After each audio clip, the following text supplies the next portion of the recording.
সংসদীয় আসনের সীমানা নির্ধারণ ও রাজনৈতিক দলগুলোর নিবন্ধন নিয়ে নির্বাচন কমিশন মিটিংয়ে বসেছেন। বিস্তারিত জানাতে সরাসরি যুক্ত হচ্ছেন শিউলি রায়।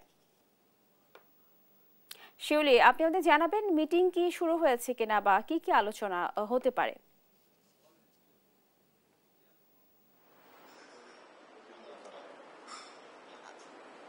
জি, যেমনটি স্নেহা আপনি বলেছেন, আমি কিন্তু এই মুহূর্তে আছি নির্বাচন কমিশন ভবনে এবং আজকে ঠিক সকাল 11টার দিকে আপনাদের আজকে নির্বাচন কমিশনের 7ম সভা অনুষ্ঠিত হবে এবং এখানে কিন্তু প্রধান নির্বাচন কমিশনার এম নাসিরউদ্দিনের নেতৃত্বে 4 কমিশনের এবং কর্মকর্তাবৃন্দদের মধ্যে এই সভাটি অনুষ্ঠিত হবে এবং এই সভায় কিন্তু মূলত গিয়ে দুটি এজেন্ডা নিয়ে আজকে এই সভা অনুষ্ঠিত হবে। এই দুটি এজেন্ডার মধ্যে আছে আপনার রাজনৈতিক দল এবং প্রার্থীদের আচরণ বিধিমালা, যে আইন, সেটা নিয়ে গিয়ে আজকে আলোচনা হবে। এছাড়া সীমানার পুনর্নির্ধারণের যে আইন সংশোধনীর যে ব্যাপার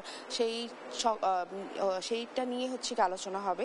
এছাড়াও আপনাদেরকে জানিয়ে রাখি যে 22শে জুন কিন্তু নতুন রাজনৈতিক দল নিবন্ধনের শেষ তারিখ। তো রাজনৈতিক দল গিয়ে এবং আচরণ বিধিমালার যে সকল সংক্রান্ত যে আইন রয়েছে সেই সকল কিছুর মধ্যেও কিন্তু এটি অন্তর্ভুক্ত আছে। এবং এছাড়াও আপনাদেরকে বলে রাখি যে আপনার আচরণ বিধিমালায় কিন্তু কিছুটা পরিবর্তন গিয়ে এসেছে এবং এর মধ্যে কিন্তু অলরেডি কিন্তু নির্বাচন কমিশনার আনোয়ার ইসলাম উনি কিন্তু বলেছেন এর আগে যে যারা গিয়ে প্রার্থী তারা যেন নির্বাচনে যেরকম নির্বাচনী ব্যয় এবং গিয়ে নির্বাচনে সবাই যেন লেভেল প্লেইং গিয়ে ভাবে গিয়ে সকল কিছু গিয়ে তারা নির্বাচনের প্রচারণা করতে পারে, সেই বিষয়গুলো নিয়ে কিন্তু এর আগে গিয়ে রাজনৈতিক দলদের সাথে কথা বলেই তারা গিয়ে এইসব কিছু সিদ্ধান্ত তারা নিবে। তো আজকে সকাল 11টায় যেহেতু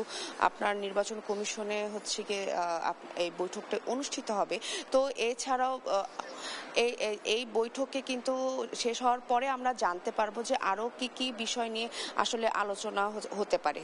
তো এই ছিল আমার কাছে শেষ আগারগাঁও থেকে নির্বাচন কমিশন ভবন। শিউলি, আপনাকে ধন্যবাদ জানাচ্ছি।